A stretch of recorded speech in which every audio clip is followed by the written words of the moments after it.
चलिए, तो पिछले कल हमने जो है वो इम्पीरिकल फार्मूला, मॉलिक्यूलर फार्मूला और परसेंटेज कंपोजिशन के बारे में जो है वो डिस्कस किया था। होपफुली आपको जो है वो अच्छे से क्लियर हो गया होगा। और आज का जो हमारा टॉपिक है, इसमें हम लोग जो है वो बेसिकली तीन चीजों के ऊपर जो है वो नजर डालेंगे, जिसमें मोलैलिटी आती है और नॉर्मेलिटी। तो इससे रिलेटेड जो है वो बहुत सारे अलग अलग एग्जाम में जो है वो क्वेश्चन देखने को मिलते हैं। तो किस तरह के क्वेश्चन और किस तरह से आप लोगों ने कॉन्सेप्ट ऑफ मोलैलिटी और नॉर्मेलिटी को जो है वो समझना है, तो एक एक करके हम चीज़ों को जो है वो डिस्कस करेंगे। सबसे पहले नंबर पे आता है आपका मोलैरिटी। साथ साथ में नोट करते रहना कि कैसे हम इनको जो है वो डिफाइन करते हैं। तो मोलैरिटी एक्चुअल में होती क्या है, तो सभी ने याद रखना है कि मोलैरिटी का मतलब होता है number of moles of solute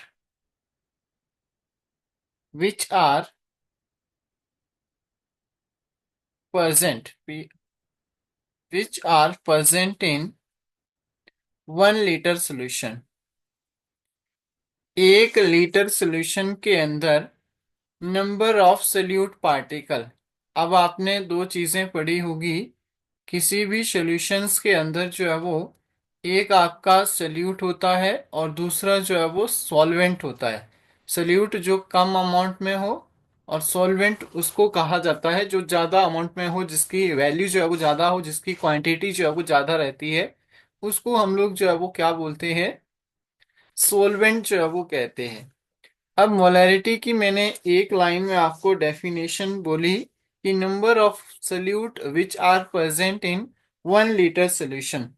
जैसे फॉर एग्जांपल, मोलैरिटी को जब आप डिफाइन करते हैं, तो मैंने कहा कि शुगर शुगर की सोल्यूशन, ठीक है, शुगर और पानी का जो सोल्यूशन है, उसमें जो मोलैरिटी ऑफ शुगर है, उस सोल्यूशन के अंदर वो कितना है, 2 मोल है। 2 मोल जो है वो, यानी कि 1 लीटर सोल्यूशन के अंदर, कहने का अर्थ क्या हुआ कि 1 लीटर जो आपके पास सोल्यूशन है, उसके अंदर कितने मोल जो है वो, कितने नंबर ऑफ मोल्स जो है वो सल्यूट के प्रेजेंट है। अब शुगर का सोल्यूशन होगा, सिंपल सी बात है, पानी होगा, पानी में जो है वो आपके पास चीनी यानी कि शुगर जो है वो होगी। तो दो चीजें हैं, एक पानी एक चीनी। चीनी कम होगा तो आप इसको सल्यूट बोलेंगे। इस तरह से मैंने एक्सप्लेन किया कि शुगर का जो आपके पास क्वांटिटी है, वो उसकी जो मोलैरिटी है, दैट इज 2 मोल। तो इससे हमें ये पता चलता है कि 1 लीटर सोल्यूशन के अंदर जो है वो कितने नंबर ऑफ सोल्यूट के मोल जो है वो प्रेजेंट है, उसी को हम लोग जो है वो मोलैरिटी नाम देते हैं। क्या बोलेंगे, मोलैरिटी जो है वो नाम देते हैं। इसका मतलब क्या हुआ, 2 moles of sugar are present in 1 litre solution. Simple सी अगर हम बात करें कि 1 लीटर सोल्यूशन के अंदर 2 मोल जो है वो किसके हैं, शुगर के जो है वो प्रेजेंट है, उसी को जो है वो हम नाम दे देते हैं मोलैरिटी। एक और तरीके से समझेंगे, दूसरा तरीका कौन सा है, तो मैं कहता हूं molarity of H positive ions is 3 मोल। ठीक है, तो आपने यहां से क्या मतलब निकला कि 3 मोल क्या है, 3 मोल्स ऑफ एच आइंस जो है वो क्या है, are present in 1 litre solution.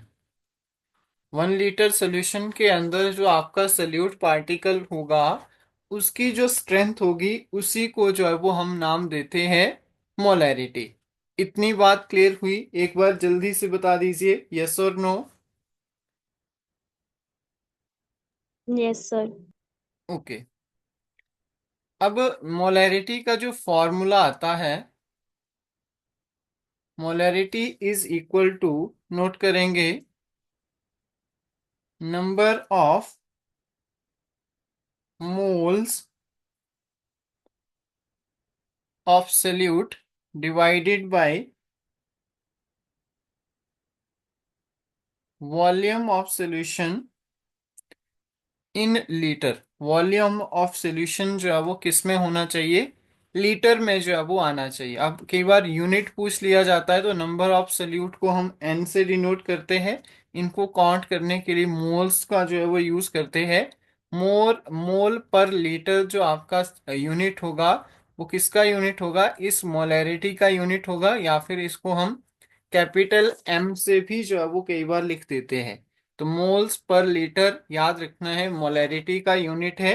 और इसको हम कैपिटल एम से भी जो है वो कई बार क्या करते हैं, लिख देते हैं। अब कल हमने एक चीज पढ़ी थी, अगर आपको कुछ थोड़ा बहुत याद होगा, तो मैंने कहा था नंबर ऑफ मोल्स। जब मैंने मोल कॉन्सेप्ट करवाया था उसमें जो है वो डिस्कस किया था, तो मास डिवाइडेड बाय मॉलिक्यूलर मास, ठीक है, mass divided by molecular mass, number of moles निकालने का ये फॉर्मूला होता है। अब देखो क्वेश्चन करेंगे, क्वेश्चन कैसे सॉल्व होता है। तो सबसे पहले देखो क्वेश्चन नंबर 1 देखेंगे। क्वेश्चन क्या है? Find the molarity, find the molarity of, first आएगा 40 ग्राम NaOH solution dissolved in,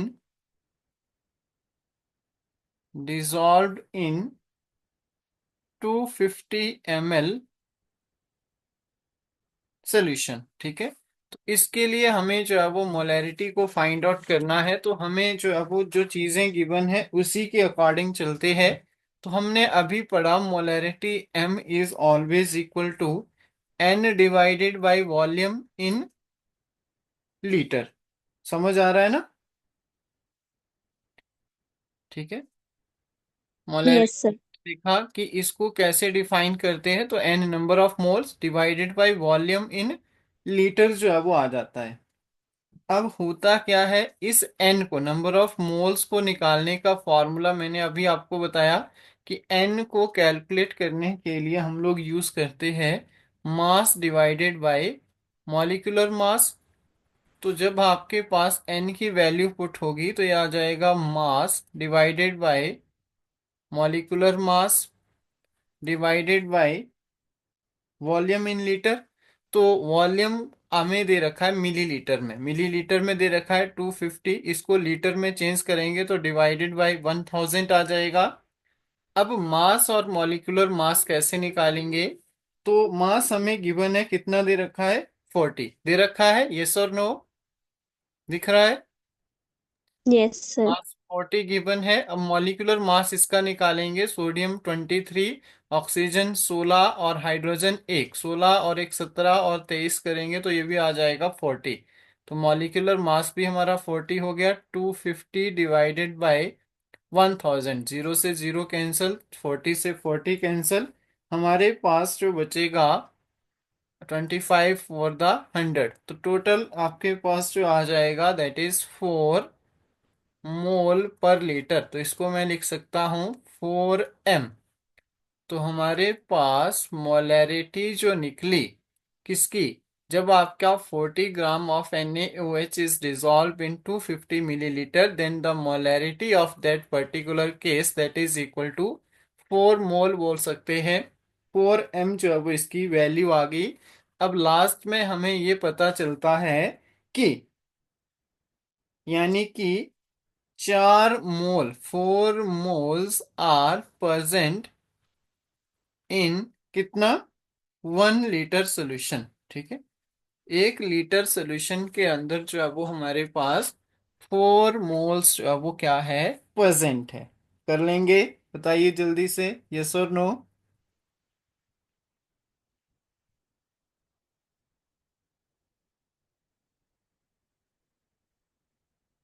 done है।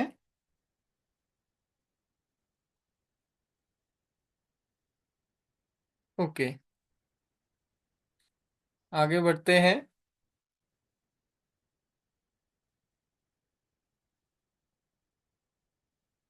इसी मोलैरिटी को कैलकुलेट करने के लिए आपसे जो है वो अलग अलग टाइप के क्वेश्चन पूछे जाते हैं। Find the molarity of solution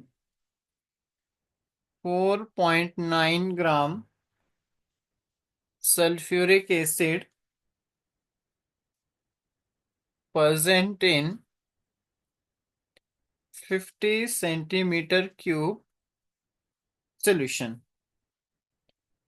तो इसके लिए हमें मोलैरिटी कैलकुलेट करनी है। तो सबसे पहले हमें पता है molarity is always equal to number of moles n divided by volume in litre. तो इसके लिए हमें पता है mass divided by molecular mass divided by volume हमें दे रखा है 500 सेंटीमीटर क्यूब है। तो लीटर में चेंज करेंगे तो डिवाइडेड बाय 100 जाएगा, सिंपल सी बात है। अब इसकी वैल्यू जब हम निकालेंगे तो मास तो हमें दे रखा है 4.9, बट मॉलिक्यूलर मास निकालेंगे तो मॉलिक्यूलर मास आपका हो जाएगा हाइड्रोजन के लिए 2, सल्फर के लिए 32, प्लस आपके पास 16 चौके 64 हो जाएगा ऑक्सीजन के लिए। तो ये आ जाएगा 34 प्लस 64, 448, 98। तो ये आ जाएगा 98 डिवाइडेड बाय, दो जीरो से दो जीरो कैंसिल, 5/10। इसको फर्दर कैलकुलेट करेंगे तो यहाँ से 49 डिवाइडेड बाय 980, 1/2, 1/2 आ जाएगा। यहाँ से 2 हमारा ऊपर चला जाएगा तो 49 टू द, यहाँ से 20, 49 टू द आ जाएगा 98। तो 1/20 हो जाएगा, 2/1 हो जाएगा, 1/10 हमारे पास जो आ जाएगा फाइनल 1/10। इसको लिख सकता हूँ 0.1 मोल पर लीटर, यानी कि 0.1 m जो है वो हमारी वैल्यू जो है वो आ जाएगी। तो इस तरह से आपको जो है वो क्वेश्चन पूछा जा सकता है। तो आपने याद रखना है कि कैसे हमने जो है वो सॉल्व करना है। एक और क्वेश्चन है, देखो। थोड़ा सा क्वेश्चन को घुमाया है इन्होंने, लेकिन सॉल्व करने का तरीका अलग अलग है। Find the molarity of,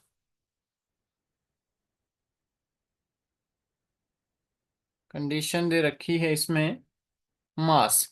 find the mass of sodium carbonate NaCO3 present in 100 ml of 3 mole of solution। तो अब जो हमें चीजें दी है उसके अकॉर्डिंग सॉल्व करेंगे। तो सबसे पहले आपने याद रखना है molarity m is always equal to NYV।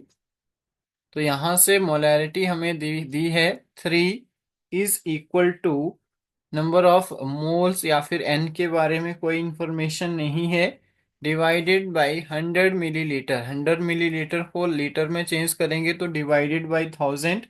तो यहाँ से दो जीरो कैंसल। तो ये आ जाएगा हमारे पास 3 is equal to n divided by 10। यहाँ से इसके साथ मल्टीप्लाई हो गया, n इज इक्वल टू हो जाएगा 3/10। ठीक है, 10 हो जाएगा यहाँ से 3/10, और n की वैल्यू आ जाएगी 0.3। अब n की वैल्यू आ गई, नंबर ऑफ मोल्स आ गए हमारे पास 0.3। अब हमें पता है n इज इक्वल टू होता है मास डिवाइडेड बाय मॉलिक्यूलर मास। अब ये भी पता है, ये हम इजीली निकाल सकते हैं। तो सोडियम बाइकार्बोनेट के लिए निकालेंगे। तो 23 होता है सोडियम के ऊपर, 2 से मल्टीप्लाई करेंगे, 2 इंटू 23 प्लस आपके पास कार्बन के लिए आ जाएगा 12, और ऑक्सीजन 16 3 48, 3 इंटू 16 कर लीजिए, तो यहाँ से 46 प्लस 12 प्लस आपके पास 48, तो ये आ जाएगा टोटल हमारे पास 106। अब तीनों चीजें हमें पता है, 0.3 आपके पास n आ जाएगा। मास हमें कैलकुलेट करना है, ये हमें दे रखा है। तो इसको जब हम सॉल्व करेंगे तो मान लो ये x है, और x is equal to 0.3 into 106। तो इसको कैलकुलेट करने के बाद जो हमारे पास आ जाएगा 6 3 18, और ये आ जाएगा 31.8। That is the mass of sodium carbonate, जिसके अंदर जो है वो हमें वॉल्यूम दे रखा है 100 मिलीलीटर, और मोलैरिटी की वैल्यू दे रखी थी, और मास हमें कैलकुलेट करना था किस बेसिस पे। तो मोलैरिटी का फॉर्मूला जो है वो उसको यूज करते हुए कर लेंगे। बताइए जल्दी से, यस और नो। Yes sir. ठीक है, बहुत इजी है, होपफुली आप इजीली जो है वो कैलकुलेट कर पाएंगे। इसके बाद देखिए,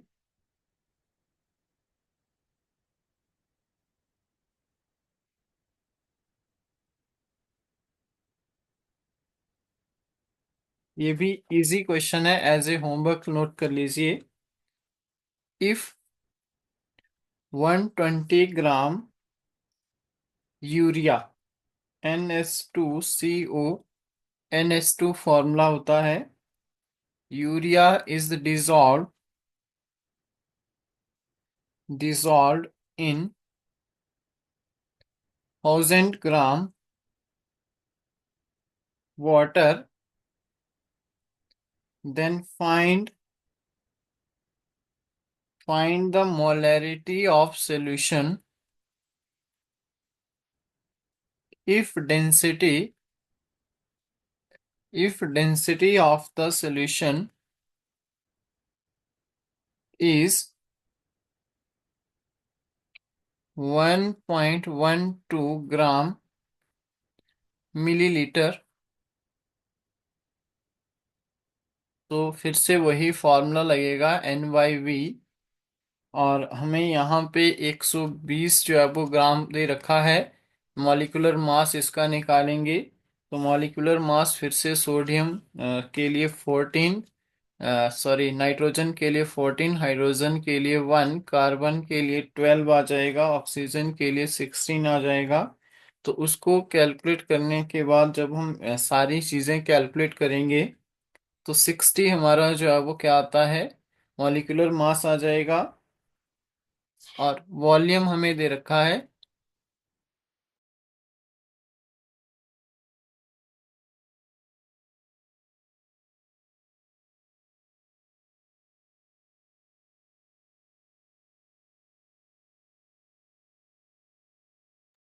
तो इसमें जो है वो आप लोग जो है वो वॉल्यूम को डिफरेंशिएट करेंगे, तो उसके बेस पे जब हम चीज़ों को कैलकुलेट करते तो यहाँ से तो ये आ जाएगा 2। ठीक है, अब देखो क्या दे रखा है। मास हमें गिवन है, mass of solution, mass of solution कितना दे रखा है, 1000 ग्राम। ठीक है, मास ऑफ सॉल्यूशन दे रखा है 1000 ग्राम, और टोटल हमें वॉल्यूम का पता करना है। तो वॉल्यूम कैसे पता करेंगे, ये है सल्यूट। ठीक है, ये सल्यूट है, और आपका जो है वो वाटर जो है वो सॉल्वेंट है, तो दोनों को ऐड करना पड़ेगा तभी मास ऑफ सॉल्यूशन निकलेगा। तो वाटर का तो हमें पता है, साथ में जो है वो आपका सल्यूट का है 120 ग्राम, तो दोनों को सम करेंगे तो 1120 जो है वो आ जाएगा इसमें, total mass of the solution. अब हमें पता है वॉल्यूम क्या होता है, मास पर यूनिट डेंसिटी। ठीक है, मास पर यूनिट जो है वो डेंसिटी वॉल्यूम आ जाता है।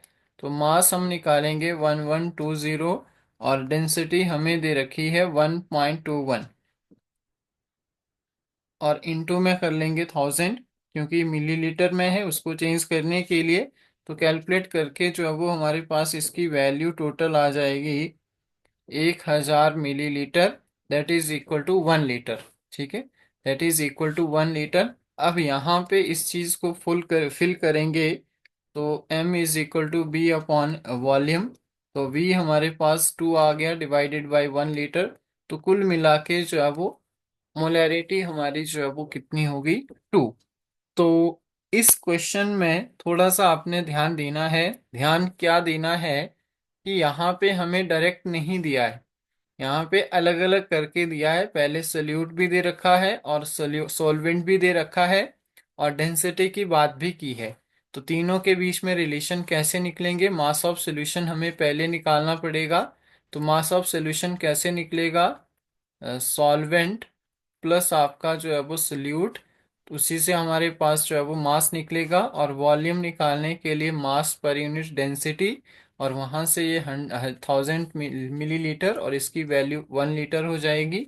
और फाइनली हम इसको मोलैरिटी के फॉर्मूले में पुट करेंगे, और मोलैरिटी के फॉर्मूले में पुट करने के बाद हमारा फाइनल आंसर जो है वो आ जाएगा। हो जाएगा, यस और नो? Yes sir. ठीक है, थोड़ा सा मैंने अलग तरह से जो है वो क्वेश्चन लिए हैं, अलग अलग टाइप के, ताकि हर एक टाइप जो है वो आपका अच्छे से क्लियर हो जाए। इसके बाद नेक्स्ट आता है आइंस के लिए। आइंस के लिए भी एक क्वेश्चन करवा देता हूं। कहता है if 53 gram sodium carbonate NaCO3 is dissolve in 500 millilitre solution, find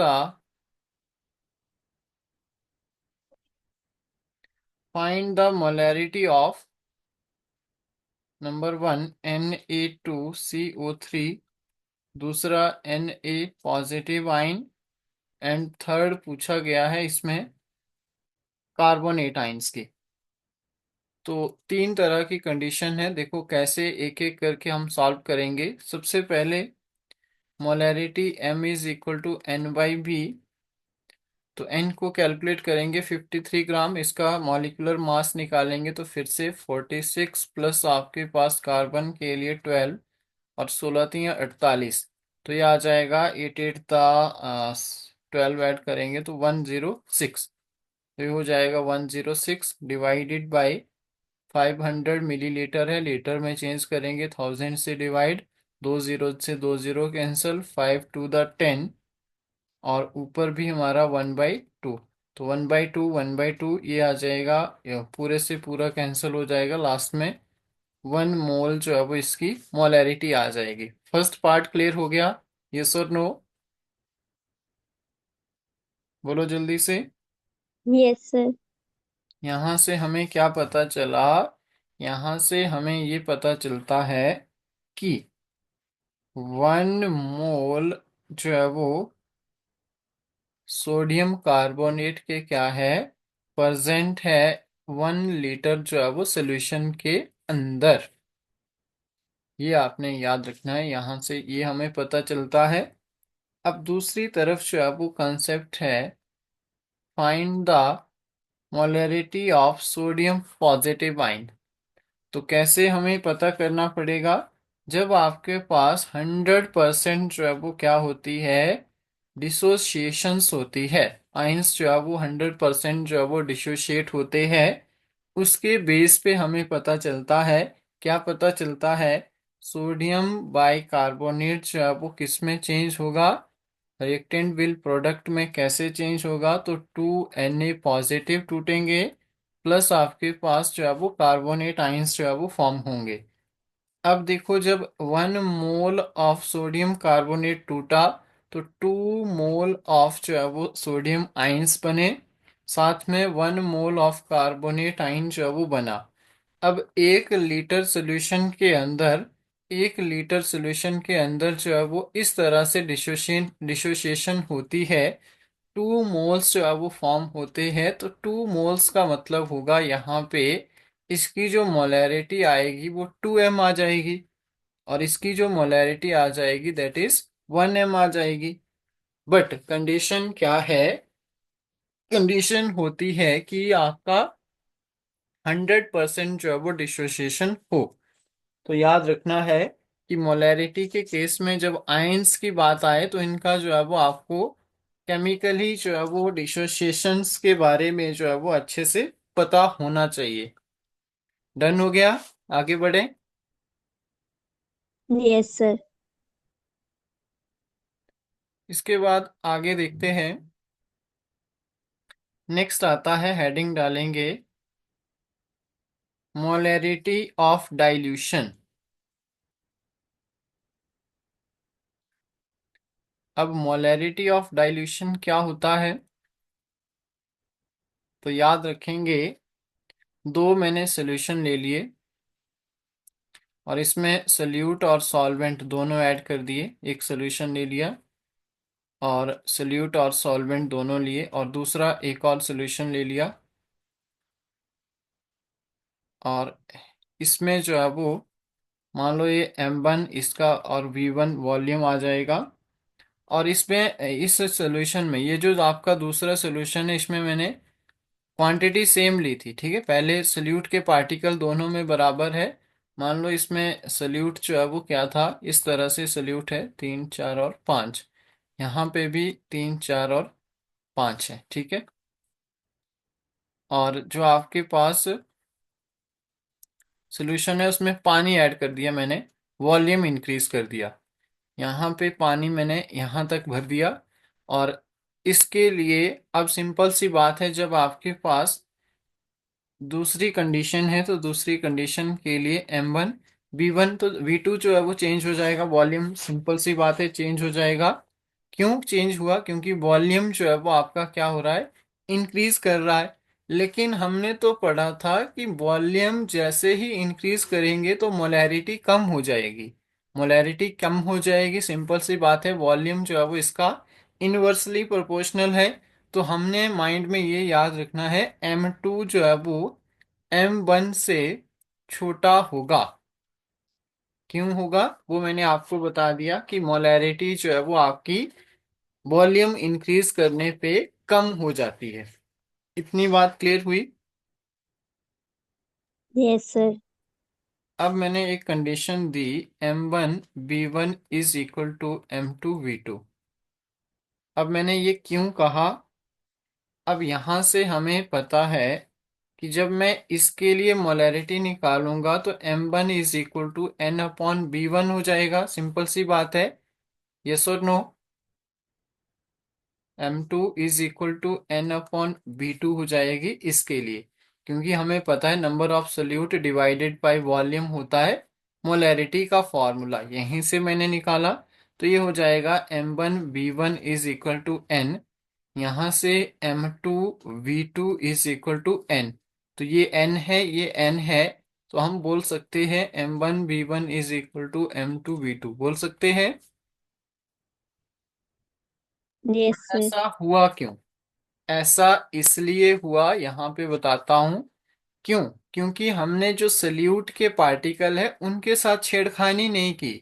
salute यहाँ पे भी 5 है, यहाँ पे भी 5 है। और हमें ये भी पता है कि सल्यूट जो है वो उसी के ऊपर, नंबर ऑफ सल्यूट की जो आपके पास क्वांटिटी है उसी के ऊपर हमारी मोलैरिटी जो है वो क्या करती है, डिपेंड करती है। तो कहने का मतलब क्या हुआ, number of moles of solute is equal to number of moles of solute जो है वो दोनों केसेस में, यानी कि Ni इनिशियल N फाइनल, दोनों केस में जो है वो बराबर थे। जिसकी वजह से हमें एक रिलेशन मिल गया, that is M1 V1 is equal to M2 V2। इसमें कोई दिक्कत? क्लियर हो गया? Yes sir. अब देखो, इसी के बेसिस पे डाइल्यूशन पे एक क्वेश्चन आता है। क्वेश्चन क्या आता है देखो, 0.2 मोल 100 millilitre HNO3 solution is diluted with 100 ml water. Find the new molarity. New molarity हमें फाइंड आउट करनी है। तो क्या करता है देखो, इसने कहा कि मैंने एक सॉल्यूशन दिया और इस सॉल्यूशन के अंदर M1 की वैल्यू है 0.2 मोल, वॉल्यूम B1 दे रखा है 100 मिलीलीटर, और दूसरा सॉल्यूशन में 100 मिलीग्राम और जो है वो ऐड करता है पानी। पानी ऐड करता है तो M2 हमें निकालना है। V2 कितना हो जाएगा बोलो। 100 पहले था, 100 फिर से ऐड कर दिया, तो टोटल कितना हो जाएगा 200 मिलीलीटर। यस और नो? Yes sir. ठीक है। सेकंड कंडीशन के लिए तो दोनों चीजें हमें पता चल गई। तो we know that M1 V1 is equal to M2 V2। 0.2 into 100 is equal to M2 into 200। दो जीरो से दो जीरो कैंसिल, डिवाइडेड बाई 2 हो जाएगा M2। तो ये आ जाएगा M2 इज इक्वल टू 0.1। तो यहाँ से हम लोग जो है वो इजिली दो कंडीशन अगर दे रखी है तो मोलैरिटी हम लोग जो है वो इजिली फाइंड आउट कर सकते हैं। बहुत इजी है। होपफुली आप लोग अंडरस्टैंड कर पा रहे होंगे। नेक्स्ट। नेक्स्ट आता है मोलैरिटी ऑफ मिक्सर। ठीक है। मोलैरिटी ऑफ मिक्सर किसको बोलेंगे? तो सिंपली आपने याद रखना है कि जब भी हम लोग मोलैरिटी ऑफ मिक्सर निकालते हैं तो कैसे निकलेगी। मान लो ये हमारे पास क्या है, N1 सॉल्यूशन है। एक मिक्सर की फॉर्म में ले लेता हूं। This is your first mixer. First container में M1 V1 कंडीशन ले ली। एक और दूसरा कंटेनर है, इसमें सॉल्यूशन सोल्यूट और सॉल्वेंट ऐड होंगे। तो इनको ऐड करने के लिए देखो कैसे आएगा, M2V2 आ जाएगा। और जब इन दोनों के मिलने के बाद एक सॉल्यूशन बनेगा, उस सॉल्यूशन के लिए जो है वो हमारे पास V1 प्लस V2 और M जो है वो मोलैरिटी आ जाएगी। अब इस मोलैरिटी ऑफ मिक्सर को निकालने के लिए एक फॉर्मूला आता है, नोट कर लीजिए। M is equal to M1V1 M2V2 divided by V1 plus V2। ये आपने नोट करना है, वेरी इंपॉर्टेंट। अब हमें ये भी पता है, साथ में इसको इजी तरीके से एक्सप्लेन करता हूँ। N is equal to M भी हो सकता है, क्योंकि हमें पता है molarity is equal to N divided by V। यहाँ से M B is equal to number of mole. तो इसके बेस पे जब हम चीज़ों को कैलकुलेट करते हैं तो मान लो ये हमारा जो ओवरऑल सोल्यूशन है ये N है। ये आपका N2 ले लीजिए, इसको N1 ले लीजिए। और एक condition N1 plus N2 is equal to N आ जाएगा। तो N1 के लिए कंडीशन आ जाएगी M1V1, N2 के लिए आ जाएगा M2V2, और N के लिए जो है वो आ जाएगा M into V1 plus V2। V1 plus V2। और यहीं से दोबारा से आपका मोलैरिटी को आप निकाल सकते हैं, N1 plus N2। Same formula जो है वो आ जाएगा। तो अगर N हमारा M V1 है तो N1 ये आ जाएगा, N2 ये आ जाएगा। और n की जगह आप लोग इसको जो है वो फुल करेंगे। तो मिक्सचर के केस में कुछ इस तरह से जो है वो हम मोलैरिटी को कैलकुलेट करते हैं। एग्जाम्पल भी देता हूं कैसे आएगा। If 0.2 mole of 100 ml HCl solution is mixed with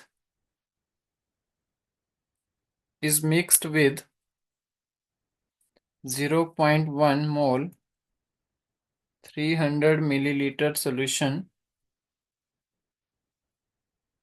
of HCl solution, then find the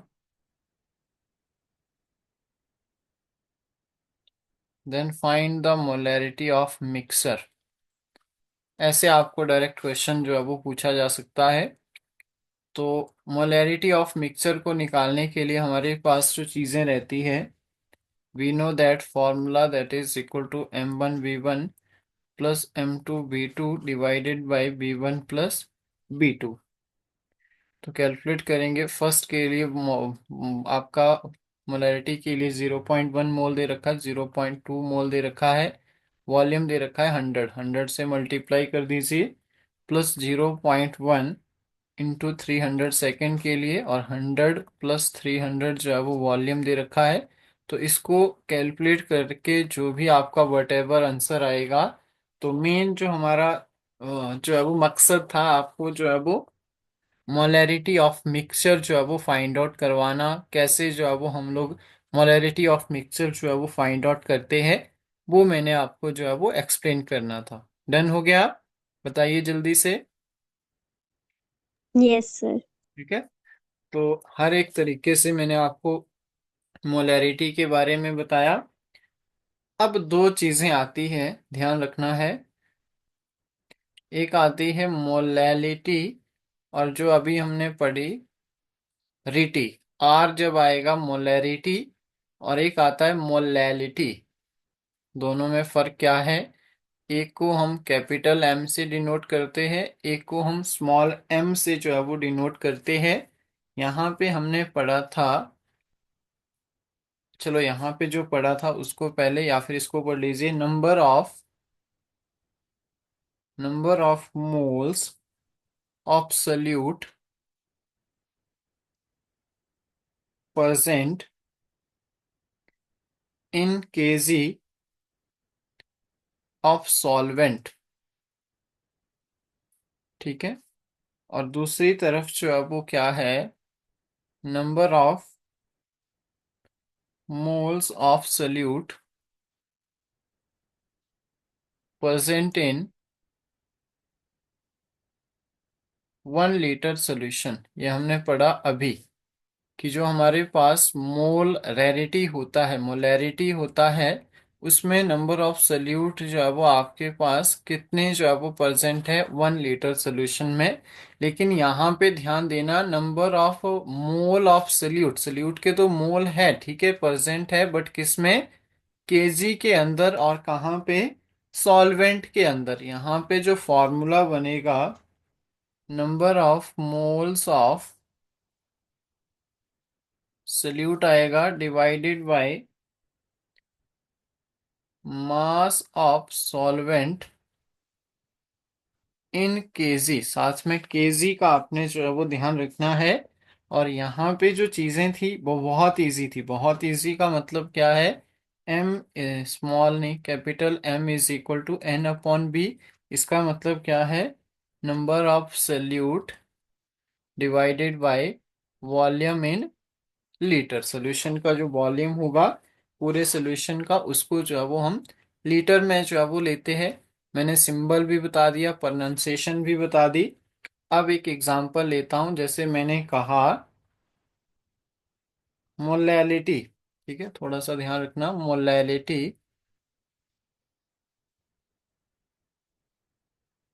molality of HCl in 3 small M. Aqueous solution है HCl का, तो इसका मतलब क्या होगा कि 3 moles of HCl are present in 1 kg water. अब पूरे सॉल्यूशन में नहीं आएगा, वाटर यानी कि सॉल्वेंट की बात हो रही है। इसका कहने का अर्थ क्या हो गया कि 3 moles ऑफ HCl जो है वो प्रेजेंट होंगे 1 किलोग्राम वाटर के अंदर। Water act as a solvent. तो इस तरह से हम लोग जो है वो मोलैलिटी को जो है वो फाइंड आउट करते हैं। और इसका जो यूनिट आएगा मोलैलिटी का, अब क्या आ जाएगा, मोल पर यूनिट केजी। ठीक है, मोल पर केजी किलोग्राम जब हम करेंगे तो that is the unit of molality. याद रहेगा। Yes sir. इस केस में जो है वो हमेशा हम मास की बात करते हैं, किलोग्राम में बात करेंगे। यहाँ पे जो है वो वॉल्यूम की बात होगी, लीटर में जो है वो बात होगी। ये भी आपने याद रखना है। अब मैं आपको एक एग्जांपल देता हूँ, उससे और अच्छे से आपको मोलैलिटी का कॉन्सेप्ट जो है वो क्लियर होगा। क्वेश्चन है, फाइंड द मोलैट। थक तो नहीं गए ना, अभी करें ना थोड़ी देर, क्लास को कंटिन्यू रखें। Yes sir. ठीक है। Find the molality of 20 gram of NaOH ले लेते हैं, dissolved in 100 gram of solution. तो अभी हमने पढ़ा m is equal to n divided by mass of solvent in kg. Mass of solvent लेना है इन केजी में। तो पहले n के लिए फिर वही चीज, मास डिवाइडेड बाय मॉलिक्यूलर मास, और नीचे वॉल्यूम की बात होगी। तो हमें क्या दे रखा है, 20 ग्राम ऑफ NaOH। अब NaOH आपका एक्ट कर रहा है, सल्यूट सल्यूट एक्ट कर रहा है, यस और नो। और 100 ग्राम ये आपका सॉल्वेंट है, यस और नो। तो solution is equal to solute plus solvent होता है। तो यहाँ पे दे रखा है 100 ग्राम, और सल्यूट है हमें पता है 20 ग्राम। अगर सॉल्वेंट निकालना होगा तो 100 - 20 हो जाएगा। तो आपका सॉल्वेंट आ जाएगा, सॉल्वेंट इज इक्वल टू 100 - 20 करेंगे तो 80 ग्राम हो जाएगा, यस और no. Yes sir. 100 solute minus कर देंगे तो 80 ग्राम जो है वो सॉल्वेंट की वैल्यू आ जाएगी। तो मास हमें दे रखा है सिंपली 20, मॉलिक्यूलर मास तो 23 सोडियम, ऑक्सीजन के लिए 16 और हाइड्रोजन के लिए 1, तो ये आ जाएगा 40। 24 और 16 करेंगे तो 40, डिवाइडेड बाय 80। 80 जो है वो ग्राम में है। ठीक है, तो इसको जो है वो किलोग्राम में चेंज करने के लिए डिवाइडेड बाय 1000 करेंगे। जीरो से जीरो चला जाएगा, 4 दूनी 8, 50 हो जाएगा, 2 और 25। ठीक है, और यहाँ से ऊपर आ जाएगा हमारा, जीरो से जीरो कैंसिल, 2 टू द 4। तो ये बन जाएगा 1/2, और ये आएगा 2/25। फर्स्ट के साथ 4, सेकंड के साथ थर्ड, 25 डिवाइडेड बाई 4। तो 4 पंजे 20, 4 छिके 24, और 6.25 मोल्स पर केजी। तो इसको मैं लिख सकता हूँ 6.25 स्मॉल m। तो हमारे पास जो मोलैलिटी आ गई that is equal to 6.25 m बोल सकते हैं, या फिर इसको मोल पर केजी भी जो है वो बोल सकते हैं। That is the correct answer. ठीक है, तो किस तरह से मोलैलिटी को फाइंड आउट किया जाता है, ये आप लोग जो है वो इजिली कैलकुलेट कर सकते हैं। अब दूसरी तरफ अगर हम बात करें, एक और एग्जांपल ले लेता हूं। एग्जांपल क्या है, आप लोगों को हिंट दूंगा, आप लोग कैलकुलेट करना। If 0.85 gram of NH3 is dissolved in 100 milligram of solution, find the molality if density of solution is 1.2 gram millilitre. अगर डेंसिटी इतनी दे रखी है तो आपने क्या करना है, इस मोलैलिटी को फाइंड आउट करना है। तो कैसे करेंगे, वही चीज m is equal to n by mass of solvent. ठीक है, मास ऑफ सॉल्वेंट। तो 0.85 दे रखा है, NH3 14 और 3 17। तो ये तो हो गया 17 और 0.85। लेकिन बात आती है सॉल्वेंट की, तो फिर से वही रिलेशन, मास ऑफ सॉल्यूशन अगर हमें निकालना है तो density into volume of solution. Density हमें पता है 1.2 ग्राम मिलीलीटर दे रखी है, इंटू में करेंगे तो आपका आ जाएगा 100। तो इसको जब ग्राम में चेंज करेंगे तो दैट इज इक्वल टू 120 ग्राम। ये पूरे किसका निकला, सॉल्यूशन का। अब इससे सल्यूट को माइनस करेंगे, 120 माइनस 0.85 करेंगे तो उसको जो कैलकुलेट, उसको यहाँ से जो वैल्यू आएगी उसको यहाँ पे मास ऑफ सॉल्वेंट में जो है वो भर देंगे। तो मास ऑफ सॉल्वेंट में भरेंगे, फिर आपका केजी में डिवाइडेड बाय 100 कर सकते हैं। तो उसके बाद जो फाइनल आंसर आएगा वही जो है वो आपका क्या आ जाएगा, मोलैलिटी जो है वो आ जाएगी। डन हो गया ये वाला भी, बोलो जल्दी से यस और नो। Yes sir. ठीक है, बहुत इजी है, होपफुली आप लोग अंडरस्टैंड कर पा रहे होंगे। और इसके बाद थर्ड आता है हमारा नॉर्मेलिटी।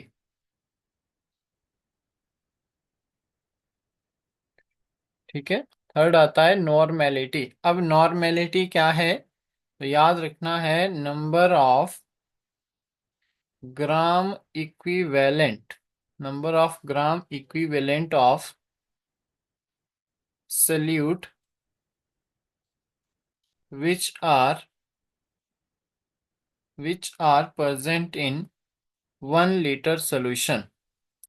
1 लीटर सोल्यूशन के अंदर नंबर ऑफ ग्राम इक्विवेलेंट जो है वो कितने हैं, उसी को जो है वो हम लोग नॉर्मेलिटी कहते हैं। And it will be denoted by capital N. और इसका जो यूनिट आ जाएगा ग्राम, याद रखना है, gram equivalent divided by litre. Volume को हम लोग जो है वो लीटर में ही काउंट करेंगे। तो normality N is equal to number of gram equivalent of solution, sorry, of solute divided by volume of solution, volume of solution in litre. अब कैसे कैलकुलेट करते हैं, पहले तो आपको इक्विवेलेंट मास जो है वो कैलकुलेट करना आना चाहिए। इक्विवेलेंट मास को कैसे कैलकुलेट करेंगे, या फिर ग्राम इक्विवेलेंट को कैसे कैलकुलेट करेंगे, तो इसके लिए जो है वो आपको एक फॉर्मूला बताऊंगा। एक बहुत डीप क्लास भी है मेरी, तो उससे भी आप लोग जो है वो समझ सकते हैं। बट स्टिल अभी हम नॉर्मेलिटी को सीख रहे हैं, तो मैं क्वेश्चन से ही चीज़ों को एक्सप्लेन कर रहा हूँ, तो क्वेश्चन से ही देखेंगे। क्वेश्चन क्या है देखो, बोलता है if 0.98 gram of H2SO4 sulphuric acid are present in 500 milliliter solvent, find the normality. Normality हमें फाइंड आउट करनी है। तो कैसे कैलकुलेट करेंगे, सबसे पहले जो चीज़ें गिवन है उसी से हम चीज़ों को कैलकुलेट करेंगे। n is equal to number of gram equivalent of solute divided by volume of solution in litre. तो mass number of solute equivalent को जब हम कैलकुलेट करते हैं तो that is equal to mass divided by equivalent mass. Formula आता है इसका, divided by volume in litre हो जाएगा। तो मास हमें गिवन है 0.98। ठीक है। अब इक्विवेलेंट मास अब हम सल्फ्यूरिक एसिड का निकालेंगे। तो हमारे पास जो है वो 2 + 32 + 16 जो कि 64 हो जाएगा। यस, 64। बट यहाँ पे आपने एक चीज याद रखनी है, equivalent mass is always equal to molecular mass, molecular mass divided by x होता है। अब ये एक्स क्या है? तो एक्स को मैं अभी डायरेक्ट आपको बता रहा हूँ। हमारे पास जो सॉल्वेंट है वो आपका सल्फ्यूट है, सॉरी, सल्यूट हमारे पास है सल्फ्यूरिक एसिड। सल्फ्यूरिक एसिड मतलब ये एसिड है।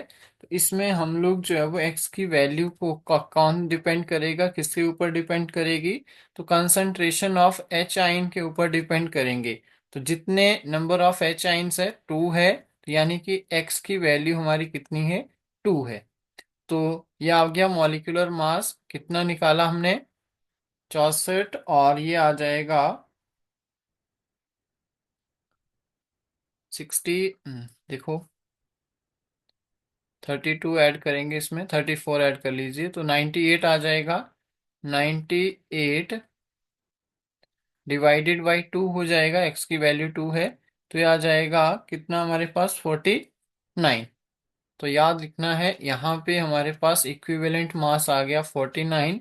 डिवाइडेड बाय वॉल्यूम की बात करें तो वही चीज़ 500 लीटर में 1000 से डिवाइड 2 करेंगे तो 1/2, और यहाँ पे 1/2। तो टोटल हमारे पास आ जाएगा,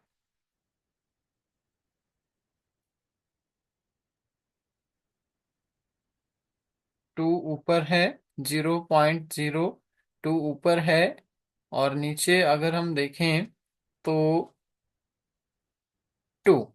तो इसको जब हम कैलकुलेट करेंगे 0.04 हमारे पास जो है वो आ जाएगी। नॉर्मेलिटी बोल लीजिए, 0.04 gram equivalent, gram equivalent divided by litre, ऐसा भी इसका यूनिट हो सकता है। तो आप डायरेक्टली जब हम देखेंगे 0.04 जो है वो एन, इसकी वैल्यू जो है वो आ जाएगी। नॉर्मेलिटी जो है वो इसकी वैल्यू जो है वो आ जाएगी।